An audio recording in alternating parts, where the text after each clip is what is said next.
Everything is inspired by the teachings of His Divine Grace, A.C. Bhakti Swami Prabhupada, who is the founder and chair of the International Society for Krishna Consciousness. Om Ganati Maranda Syam Ganangana Sahakya Chaksuru Meditam Ganatashmai Sri. I'd like to talk to you today about the joy of what we call devotional service. Or if you put an L in front of it, loving devotional service, the joy of LDS. Something you can all resonate with. Am I wrong? The Sanskrit word for joy is ananda. Ananda, or joy, is the sign of God, whom we call Krishna's presence in your life. Ananda, or joy, is not supposed to be hidden away. It's supposed to be visible, seen. Ananda means to brighten up, put a smile on your face, be cheerful. And when you have a cheerful countenance, you're giving God praise. Would you agree with me that too many people drag around with a long, sour face? They haven't smiled in 6 months, and yet they claim to be joyful in the Lord. If you've got joy, you need to notify your face. We all get back what we put out. You know that rap song by MC Yogi? What you give is what you get. If you want love, you got to give love away. I'm getting so inspired now. Love is the best medicine. I shine like Edison whenever I let it in. Love is the power that opens every flower, transforms this coward into a champion. When you're lost, love is sent to remind you, offering signs and providing guidance. Love is infinite, unlimited, and timeless. Look inside your heart as well, you'll find it. Always remember and never forget, what you give is what you get. You want love, you got to give love. Give love away. You're sour, grumpy, unfriendly, insensitive to others. Don't be surprised if people treat you the same way that you treat others. Don't be surprised if you get back what it is that you've been putting out. Why is that? Misery loves company. You'll draw in negativity. You'll draw in defeat. You'll draw in gloom, doom, and discouragement. However, when you go out with a smile on your face and you radiate joy, kindliness, friendliness, that's going to come back to you. You planted seeds which are going to reap a harvest of joy, peace, abundance, prosperity, favor, and blessings. I want to tell you that a joyless follower of God, a joyless religious person, is a slander against the Lord. A preacher once wisely and rightly said, if you have no joy in your religion, that means there's a leak in your devotional practices. Someone who went to Buckingham Palace recently told this story. They said while they were there were 2 policemen who were standing outside the gate. She asked them if the Queen was in the palace. They said no, and the way you can tell is simply by looking at the flagpole on the top of the palace. When the Queen is on the throne, the flag of England will be flying up above. And when I heard this story, I thought to myself, yes, the flag of joy will always fly above the palace of my heart when King Krishna is on the throne. In the Bhagavad Gita, Song of God, 9th chapter, 2nd verse, Raja Bija Raja Guyam Povitam Paramam Pachaksaga Susukam Kartamavyam. Krishna, or God consciousness, is the king of all education, the most secret of all secrets, the purest knowledge because it gives direct perception of the self by realization. It's the perfection of religion. It is everlasting. And last but not least, it is joyfully performed. When Prabhupada, our guru, gave a talk once at Northwestern University, he said, we're all seeking after joy. Why? Because we're all originally spirit souls, joyful by nature, and therefore our business is to regain that platform of joyfulness. But some or other, we've been put in this material platform. We're not fulfilling our hankering for joy. He gave the example that you belong to the land. However, if you're put into the Pacific Ocean, however expert a swimmer you are, you can't be happy. You have to come back to the land. Then you can be happy. Similarly, we're all spirit souls. We're not creatures. We're not byproducts of matter. Just like the sunshine. Sunshine means molecular parts of shining particles. Similarly, we are molecular parts and parcels of God, who is Ananda Maya Vyasat, the reservoir of all pleasure. He's full of joy. Look at Krishna on the altar there, standing in a threefold bending form with a twinkle in his eye, playing his flute. You'll never see any picture or statue or puppet of Krishna where he's frowning. Because we're sparks, we're created in the image of God, we're also originally created full of joy. Now, unless we, as parts of the whole, reconnect with the Supreme in service, our joyfulness will always be elusive. Full joyfulness, Prabhupada says, comes when we're on the platform of unmotivated, uninterrupted service to the Lord. And one of the most joyful Christians, according to all accounts, that has ever lived, he was the founder of the Salvation Army, William Booth. Someone once said to him, "Dr. Booth, would you please tell us what is the secret of your great joy?" He said, "It is very simple. I never say no to the Lord." That service to the Lord begins with the tongue. Shravanam, Kirtanam, Vishnu, Smaranam. Ata Sri Krishna Namadi Nabhavid Riyam Indriya. What do we do all day, every day? We talk, isn't it? The tongue vibrates. If you want to start your service, start awakening the joy that's there in your life, you have to take that everyday common propensity. It says that men say 25,000 words a day, and women say 35,000 words a day. That means those husbands, after you've had your last say of the day, your wife still has 10,000 more words to go. You have to take that propensity for talking and serve the Lord with it. And that's what William Booth did, isn't it? Salvation Army, they went out into the streets, kind of a curious kinship with the Hare Krishnas. They went out and they used their tongues and they took musical instruments. They were joyful in the Lord. They shouted and sang his holy names, spread the good life around. Prabhupada said there are no stringent rules and regulations for singing or chanting Hare Krishnas. You don't have to sit so straight for so long, nor do you have to do gymnastics, nor control your breathing. The practice is very easily and happily done. We're going to do some more. I invite you to stand up in about 15 minutes. And if you feel like dancing and singing along with us, you can certainly do that. And when we're done honoring the Lord with our tongues, we're going to go downstairs and eat sacred vegetarian prasadam, which has been offered to the Lord. What could be more simple? What could be more blissful or potentially joyful than that? Anybody not like singing? Anybody not like dancing? Anybody not like feasting? Anybody not like discussing who you are, what the purpose of life is, who created us, and where we can go to be joyful after this life? We are spirit souls, by nature joyful. We are hankering after joy. And we see this even in the material context. Wherever there's dance, discotheque, wherever there's cinema, wherever there's restaurant, nice song, nice picture, beautiful woman or beautiful man, everybody is searching after joy. Therefore, joy must exist originally and infinitely in the absolute truth, the source from which everything comes. But we have become separated from the Lord. Just like sparks, when they're distanced from the fire, they lose their original fiery quality. It is because of our distance from the Lord, our disinclination to serve him and honor him, beginning with our tongues, that we're not tasting the joy after which we're hankering. God himself, however, is not conditioned. God's joy is unlimited.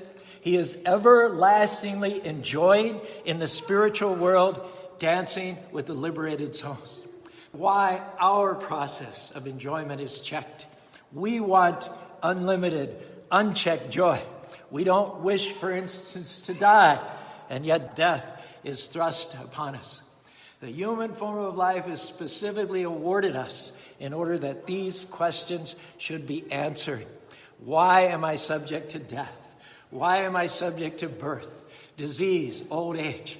This type of inquiry is called Brahma Jigyasa.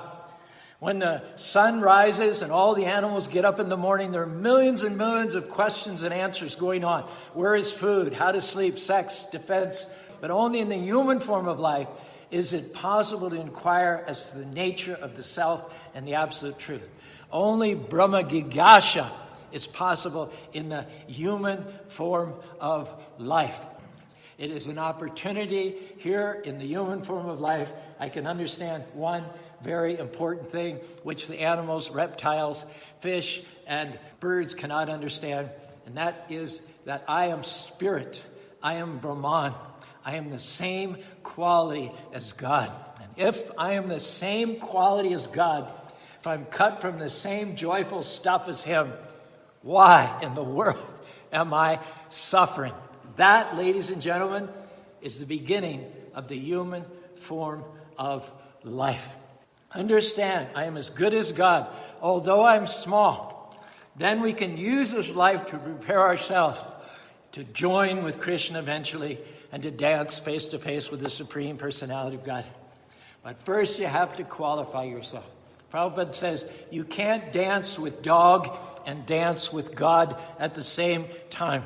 If you want to dance with the dog, remain here. You go on, life after life, perpetually dancing with the dog. But if you want to dance with God, you can prepare yourself right here and now and dance with Him. The choice is ours because Tat Tvam Asi. We are of the same spiritual nature as God. If you're not happy with the level of joy that you're feeling in your life, if you're not happy with what life is giving you back, you need to check up on what it is that you're sending out. We shape ourselves the joys and fears of which the coming life is made and fill our future's atmosphere with sunshine or with shade. The tissue of the life to be, we weave in colors all our own, and in the field of destiny, we reap where we have sown. Can I tell you something? No happy person, no person who is going somewhere, no person who knows that every day is a gift from God wants to be around an old, sour-faced, complaining stick in the mud. They're not going to let themselves be dragged down by someone always in the pits, always has a sad story. They may pull them out of the pit a few times, but when they see that person is not taking responsibility for their own joy, they're going to quite properly find others to spend their time with. And yes, there will be difficulties in life. No one promised us a bed of roses, but we have to learn to brighten up even when we don't feel like it. Sometimes we have to learn to smile by faith. Everything says I should be depressed. Everything says I should be discouraged. I should be worried, but I'm not moved by what I see. I'm moved by what I know. And what I know is that this is a day the Lord has made. And I'm going to choose to live it happy. And when we smile, it sends a message to our body that everything is all right. Here's the key.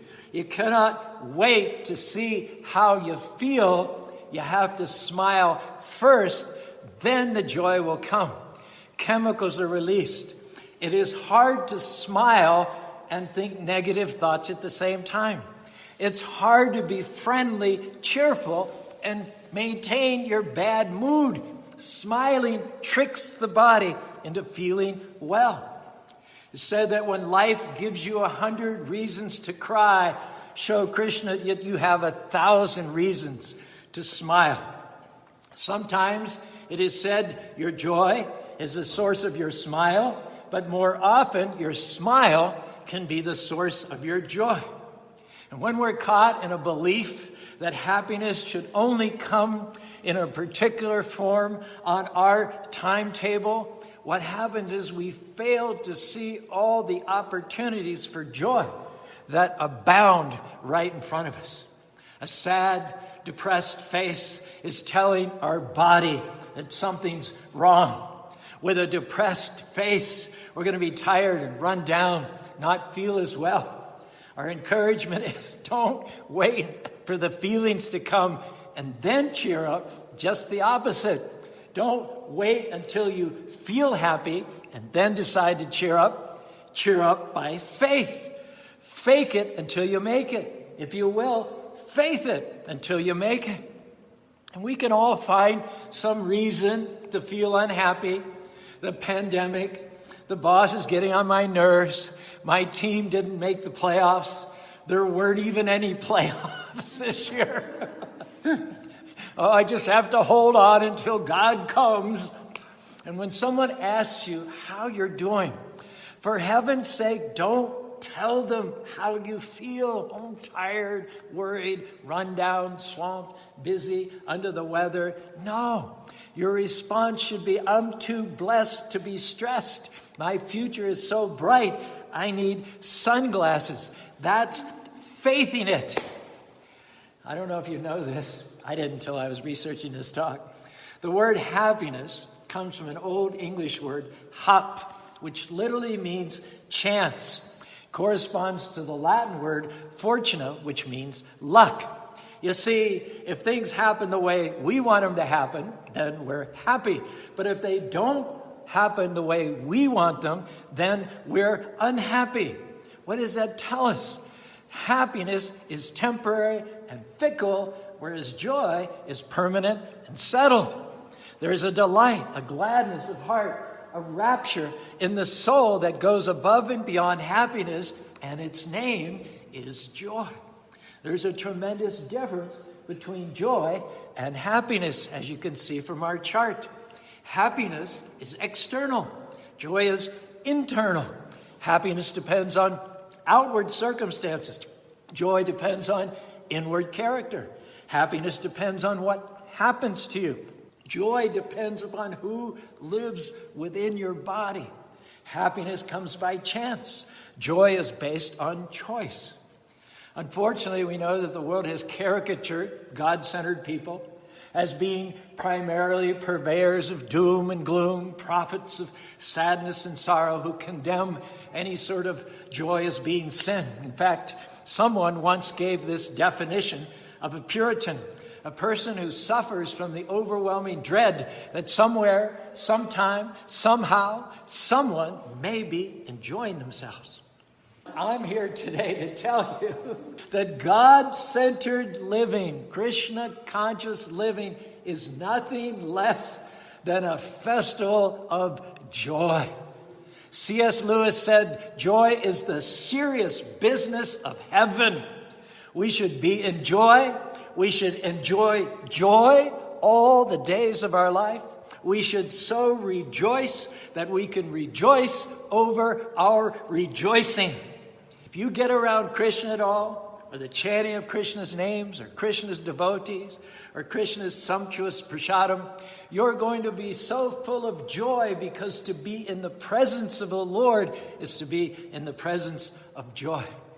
The psalmist said, but let all those also who love your name be joyful in you.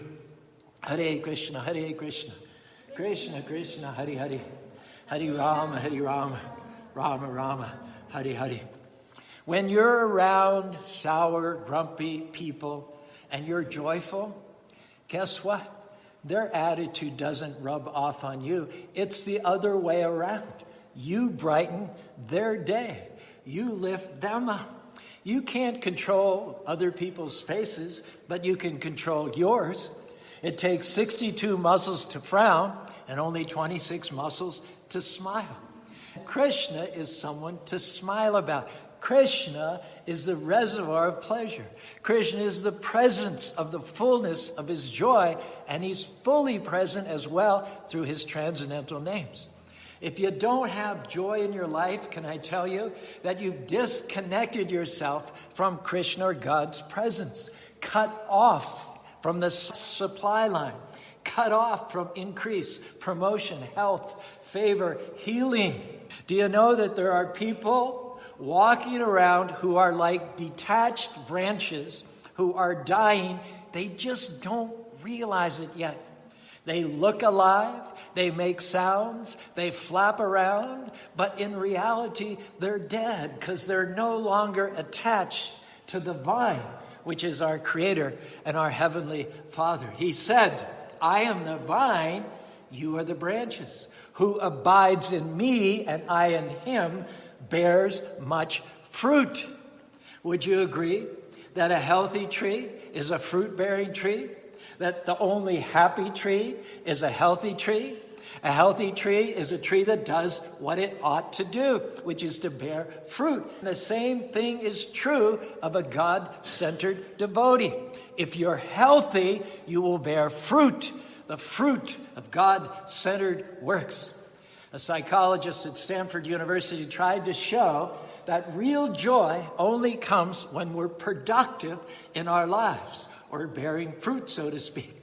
He hired a logger, said, I'll pay you double what you get paid in the logging camp if you'll simply take the blunt end of this axe and just pound this log all day. You never have to cut a single piece of wood. Just take the blunt end and hit it as hard as you can, just as if you were logging. You'll get double the money that you've been making. The man quit after half a day. The psychologist asked him, why did you quit? And the logger said, because every time I swing the axe, I have to see the chips fly. If I don't see the chips fly, it's no fun. I think there are many so-called religious people who are taking the dull end of their axe, simply banging away on logs, doing no heavenly good, not taking any ground for the kingdom. They're producing no fruit, and because of that, they have no joy. One of the major reasons why many devotees have no joy in their life is because they're not working fruitfully for the Lord. Let me tell you the same story in a different way, as described in Stephen Covey's book, The Habits of Successful People.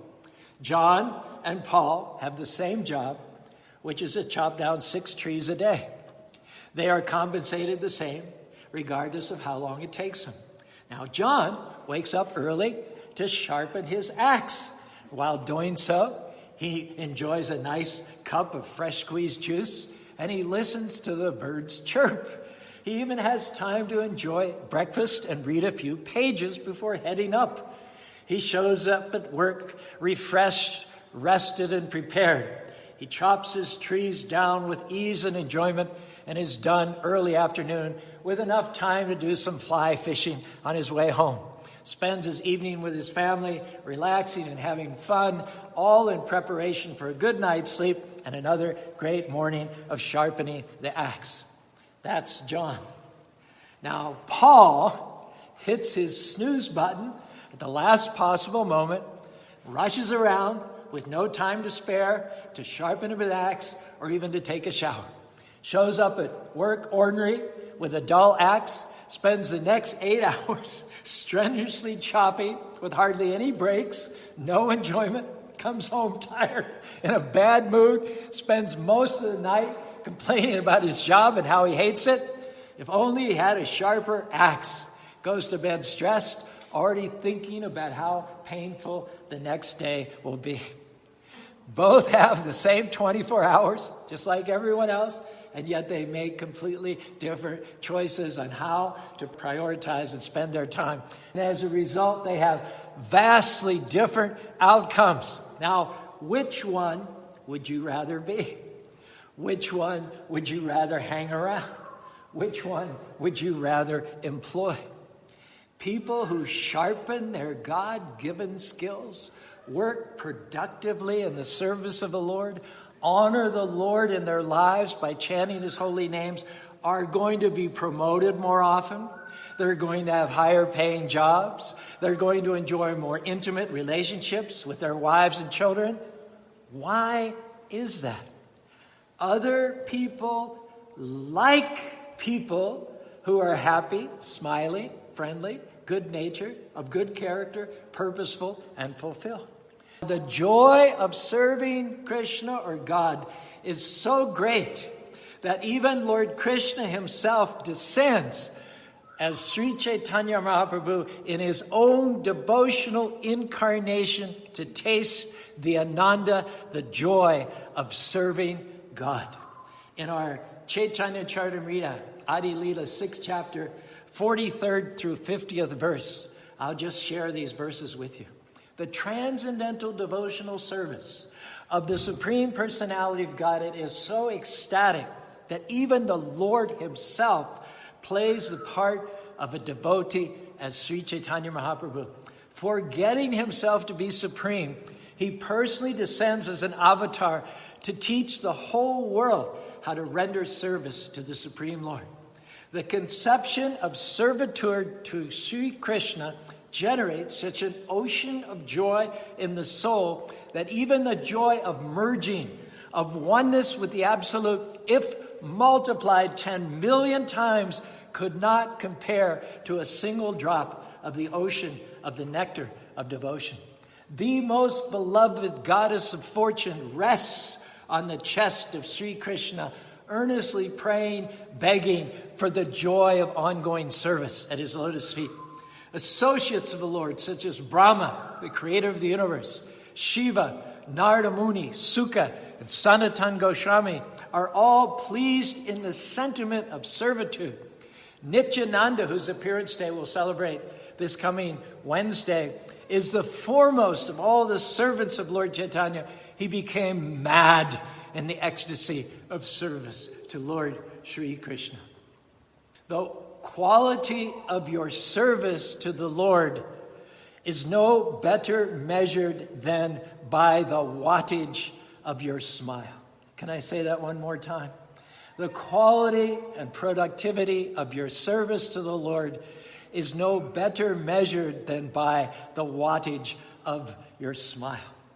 Research shows that the single most powerful tool of influence that we all have is our smile. If you're not smiling, you're like a person with $1 million in the bank and no checkbook to spend it. A smile causes people to like you, to promote you, to love you, to be good to you. I wonder how much more of Krishna's favor we'd experience if we just smiled more often. I heard that Holiday Inn interviewed 5,000 people for 400 new jobs. They disqualified anyone that didn't smile 4 times during the course of the interview. That proves that people who smile get better breaks than people who are solemn and serious. If you give a sincere, heartfelt smile of encouragement to someone, it can make them as happy as if they just received $5,000. Now, that can come in very handy if you're a small business owner. At the end of the year, you just go and smile. There's your Christmas bonus. There's your Christmas bonus. Good job. Thank you for all you do to our company. The power of a smile can communicate volumes without your having even said a single word. Many people are not listening to what we say, but they're watching our bodily movements, our gestures, and how we live. We are supposed to be living epistles read by all men. They may not read the Bible, the Quran, the Bhagavad Gita, but they are reading your lives. Therefore, consider what message that you're sending out. Are you friendly, good-natured? Do people want what you have? Or are you stressed, grumpy, critical, judgmental, sour, pushing people away? Can I tell you, you're doing more harm than good? If you're that person, don't put a honk if you love Krishna bumper sticker on your car, please. You're just going to make it harder for the rest of us. In a negative world, be guilty of happiness. Be guilty of enthusiasm. Be guilty of enjoying your life. Hare Krishna, Krishna Krishna, Hare Hare. Hare Rama, Rama Rama, Hare Hare. Turn the switch on for being friendly. Get in the habit of smiling on purpose. When things get difficult, learn to smile by faith. Don't wait for the feelings to come. Smile and the feelings will follow. Finishing up here with a quote from The Perfection of Yoga by Srila Prabhupada. He says, there are always devotional activities in the International Society for Krishna Consciousness, engagements both day and night, which the student performs joyfully. That is the stage of real happiness. Constant engagement for Krishna and spreading Krishna consciousness around the world. In the material world, one may become very tired if he works all the time. But if one works in Krishna consciousness, he can chant Hare Krishna and engage in devotional service 24 hours a day and never get tired. If your level of joy has gotten low, make the decision with me today to brighten up. Put on a cheerful countenance, sharpen your skills, produce fruitfully for the Lord. Honor Him by chanting His holy names. If you do this, you'll feel the joy kick in. You'll step up to a new level of Krishna's favor. You'll not only be healthier, you'll get better breaks. You'll see an increase in promotion, in abundance, in favor. You'll become everything Krishna intended you to be in this life, and in the next life, you'll go back to home, back to Godhead. Hare Krishna, Krishna Krishna, Hare Hare, Hare Rama, Rama Rama, Hare Hare.